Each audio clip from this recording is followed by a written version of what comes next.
Good.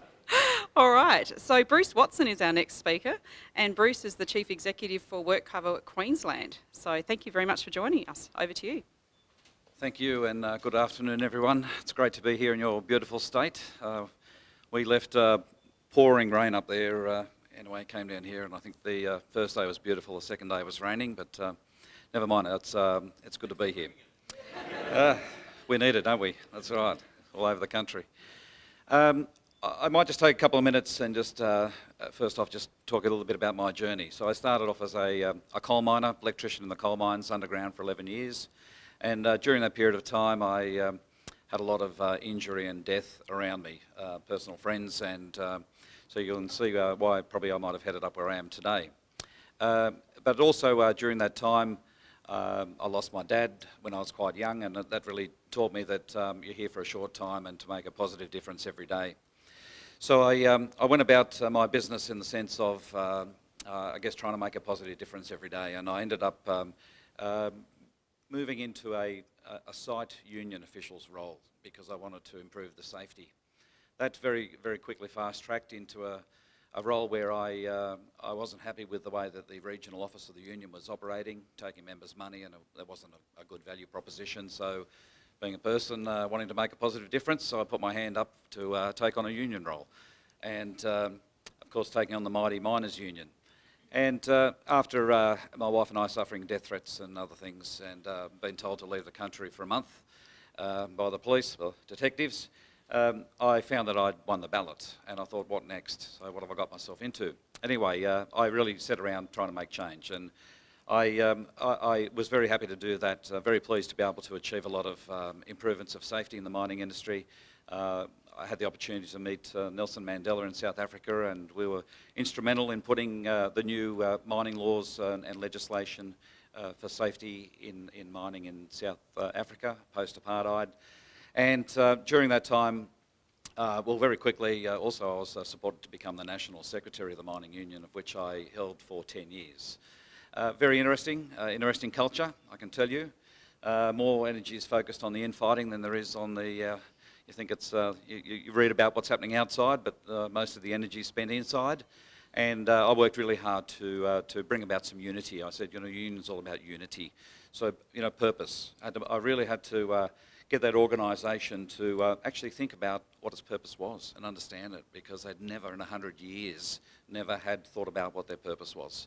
They just thought they were there to create havoc and the typical saying, belt the bosses, all bosses are bastards. Well, so I actually tried to bring a different mindset, and I'm pleased that we were able to reduce industrial disputation substantially and improve safety. So there were two good things, I think, in that 10 years I was there.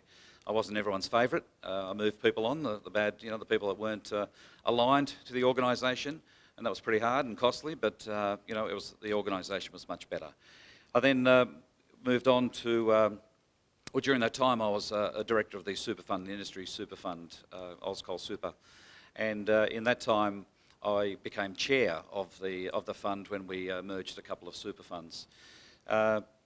There was a movement of turnover of CEOs, and what I found in that period of time, I was approached, there was an opportunity for me to go over from chair to CEO. It doesn't happen often. And I thought about it, thought long and hard, and I'd been, 10 years, I thought it's a good, reasonable time for me to make a change, a difference somewhere else. And what I did was I put it on to the employers, and I said, well, you're going to have a talk to all your employers and come back in 2 weeks and let me know. And they came back in 2 weeks and said, every one of the employers, the large employers and the small employers, said they'd be most happy with me if I was the person successful. So that gave me confidence to put my hat in the ring. I was there, I was successful, and took that organisation from being in the bottom 35% as by independent rankings to the top 15% in 2 years, and held that ranking in the top 15% for the last 8 years that I was there. How do you do all this? It's not about me. It's about us together. It's all our people. And we were during that period of time, I've always strongly focused on the culture that is removed of titles. It has responsibilities. But every person that comes into our organisation, every induction, I'll meet them initially and I'll say, you have got one of the most important roles here in this organisation. And I make them, really feel very, very special, privileged. I set the targets and expectations of what's required, and so does our management team. But at the same time, reward and recognise often and real time. I wish everyone personally a happy birthday. I now have 800 staff, so I'm busy every day. It's the first item in my diary to remind me to go and wish those. So I walk the floor a lot. Rarely do I talk to my employees, our employees, about performance. I talk to them about their life. I'm not one. I don't talk work-life balance. I talk work-life integration, and it's very much about recognising that we all have things in our life from day to day, and that impacts us outside of work. But to be accepting, to be tolerant, to be supportive, encouraging, is just a key. Small things that have been mentioned, a lot of things I can just totally relate to Jenny's wonderful presentation. It's the small things that count, and I agree totally that you're always on the stage and the microphone's on. So I've been given my 1 minute, so I won't be on for much longer.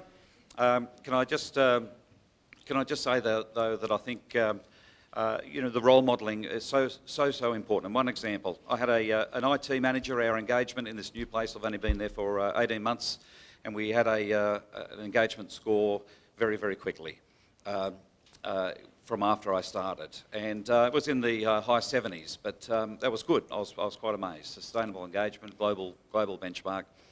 But I found in the IT section it was quite low. So what I very quickly did, I started spending more of my time there. No agenda, just to be around. And what I found is that when I walked in to that floor, I found that it took me maybe 5 or 10 minutes to get to the IT manager's office. When he walked in that floor, it took him about 10 seconds. He never stopped and spoke to anybody. So we actually did a bit of role modelling. And we actually swapped, and I was him, and I asked him to be me. And it was the first time he would say it was absolutely painful. But I can tell you now he enjoys and recognises the value to that. And I can say that our sustainable engagement score went up 10 points in 1 year. Thank you.